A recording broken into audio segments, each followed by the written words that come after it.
You can see it by their jungle slogans. I don't care about you, never regret, no sorry, it's all about me, it's for me, if not, who cares? So they're breast, useful, not, discard, throw away, cynical, sarcastic, shadow fighter, okay, just power to feel like a king, don't care about you. Others symbolic breast, others are the things they use. They're still in that kind of infantile place to receive and dump the waste. Receive good, dump the waste. Because the baby receives the milk, dumps out the waste elimination. It receives the milk, dumps out its anger, distress. Okay, in the uterus, the center vein sends down the oxygen, the food, the nutrients, everything the baby needs gets sent down the center vein in the core. Okay, for the waste elimination, it goes up the other two veins, helixly upward, spiraling upward to the placenta. The placenta cleanses it all, clarifies it all, does what it does, processes it all, metabolizes it all, clarifies it all. Okay, and then everything's cleared out like that, everything's processed. And then the center vein sends down the goodness.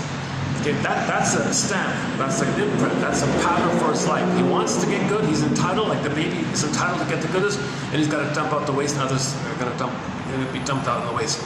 This continues in the nursing time.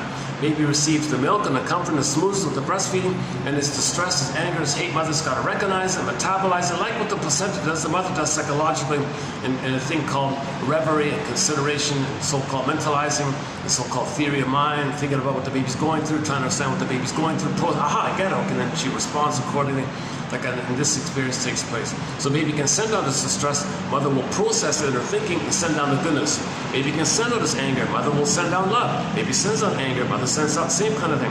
If they're frozen during this time, then you see the narcissistic egocentricity and selfishness, don't care about others, hate others, but want to be supplied and fed. And if they are supplied and fed, there's no gratitude because it's supposed to be like that. They're entitled, they're kings and gods, babies are kings and gods, and so it's entitled like that.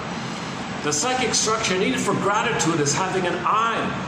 You got to have an I to say, I feel grateful, I feel warmly appreciative and warmly glad and grateful for this, what I receive. I'm a real thank you for this experience. There's got to be some kind of I there, or some kind of link to an I, or some partial I. There's got to be some kind of I there to feel gratitude. But narcissism, they don't feel that I, so they can't feel gratitude.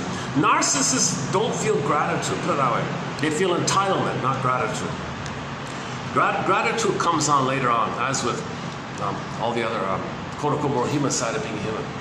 I mean the beingness and the creativity and the love and affection, and being able to make I statements and make amends, and that kind of area.